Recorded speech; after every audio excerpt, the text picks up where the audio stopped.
The cafe on Station Tertius buzzed with the usual afternoon crowd, a mixture of species from across the Galactic Council. Vraxians sipped phosphorescent drinks through crystalline tubes. Kelthans argued over data pads with their forearms gesticulating wildly, and a group of Mindari merchants haggled in their musical language near the window overlooking the Sing field. Marcus Webb sat alone at his usual corner table, nursing a cup of coffee that had gone cold an hour ago. The 42-year-old human didn't mind the cold. After 3 tours in the Outer Rim conflicts, discomfort had become an old friend.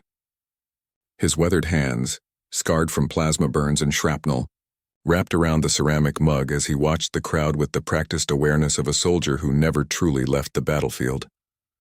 The cafe door hissed open, and conversation dimmed slightly. Marcus looked up. She was magnificent, even by Drakari standards. Her scales shimmered like polished obsidian, catching the artificial light in shades of deep purple and midnight blue. She stood nearly 8 feet tall, her wings folded tight against her back to fit through the doorway. But what caught Marcus's attention wasn't her imposing presence. It was the nervousness in her amber eyes as she scanned the room. Behind her, partially hidden by her bulk, a small figure clutched at her tail. "Table for 2?" the human barista asked, his voice carefully neutral.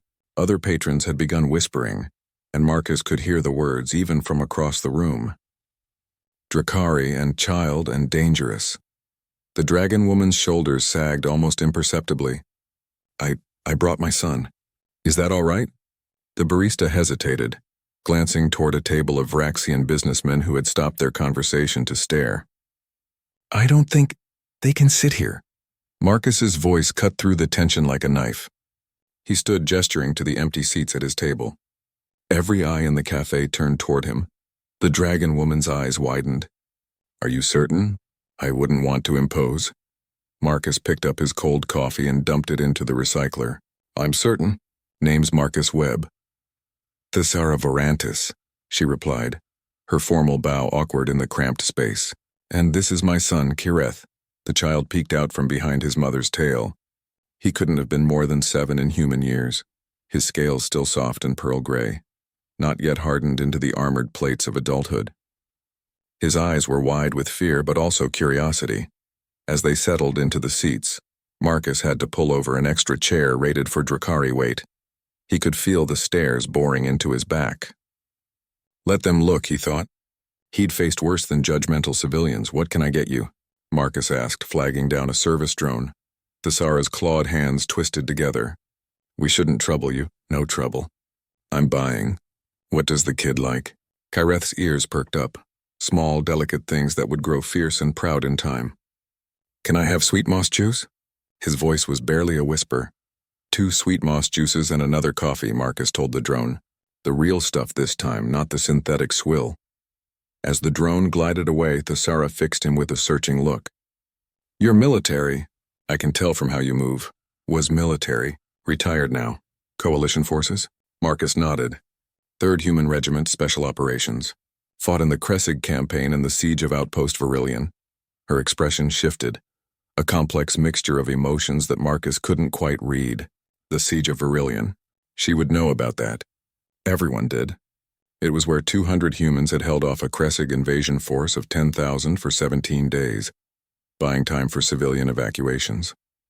Only 43 humans had walked away from that battlefield. Marcus had been one of them. "Then you know what Drakari did during the war?" Thesara said quietly. "You know we fought for the Kressig Collective. You know my people's claws drew human blood." The cafe had gone silent. Even the atmospheric processors seemed to hold their breath. Marcus looked at Kireth, who had pressed himself against his mother's side, his small face uncertain. Then he looked back at Thesara. "I know the Drakari High Command made a choice to ally with the Kressig," Marcus said slowly. "I know I lost friends to Drakari fire breathers in 3 different star systems. I watched good people die screaming as their ships melted around them." Thesara closed her eyes, and Marcus saw shame written in every line of her body. "I understand. We'll leave. But I also know," Marcus continued, his voice firm, "that 73 Drakari pilots defected in the Battle of Crimson Nebula. They turned their weapons on their own fleet to protect human evacuation ships. I know that a Drakari engineer named Vorak. Any relation?" Thesara's eyes snapped open. My My husband. He died in the defection. Marcus nodded slowly. Vorak Vorantis saved my entire battalion. He transmitted enemy fleet positions to us for 2 weeks before they discovered him. Command says he triggered his ship's core to take out a Kressig dreadnought rather than let himself be captured and interrogated. He paused. They gave him humanity's highest military honor posthumously. Did you know that? Tears rolled down Thesara's scaled cheeks, translucent, catching the light like diamonds. No. The Drakari government seized all his records, declared him a traitor. I've been blacklisted. No one will hire me. We've been living in station shelters for 8 months. Marcus felt the familiar burn of anger in his chest, not at her, but at the cosmic injustice of it all. This woman's husband had died a hero, and she was being punished for his courage. The drinks arrived, and Marcus pushed the sweet moss juice toward Kyreth. The boy looked at his mother, who nodded permission. He took a tentative sip, and his eyes lit up with childish delight. How old are you, kid? Marcus asked. 7 stellar cycles, Kyreth replied, his voice gaining confidence. I want to be an engineer like my dad when I grow up. Mom says he was the smartest dragon in the whole fleet. Your mom's right, Marcus said. Your dad was brilliant. And brave. The kind of brave that matters most. Doing the right thing even when it costs you everything. Thesara was crying openly now, though trying to hide it from her son. Marcus pretended not to notice, focusing on Kyreth instead. You like engineering? What kind? Starship engines. I've been reading everything I can access on the station library systems. The human Alcubierre Tanaka drives are fascinating. The way they fold space-time is so elegant compared to Kressig Void Rippers. Marcus smiled. A real smile. The first in months. Smart kid. Your dad would be proud. He pulled out his datapad and tapped through several screens. Thesara watched him warily. I run a small shipping company now, Marcus explained. Nothing fancy. 6 freighters running medical supplies and construction materials to Outer Rim colonies. Been trying to scale up, but I need an operations manager who understands multi-species logistics and has engineering expertise for in-flight repairs. Thesara's breath caught. Are you offering me a job? I'm offering you an interview, Marcus corrected. But yeah, if you're qualified and given your husband's skills, I'm betting you are, the position's yours. Salary's competitive, includes family housing on Station Tertius in the company quarters, and full benefits. Medical, educational stipends for dependents, the whole package. I don't understand, Thesara whispered. Why would you help us? After everything, Marcus set down his coffee and looked her directly in the eyes. Your husband saved my life and the lives of 317 other humans. He died making sure we got home to our families. The way I see it, making sure his family is taken care of is the least I can do. He turned to Kyreth. And this kid shouldn't suffer for the mistakes of governments and generals who never bled a day in their lives. He should get to chase his dreams of being an engineer. That's what his dad died for, a future where kids like him could just be kids. Thesara covered her face with her clawed hands, her shoulders shaking with sobs. Kyreth wrapped his small arms around her neck, confused but comforting. Around them, the cafe had erupted in whispers, some disapproving, some shocked, but Marcus heard more than a few voices expressing approval.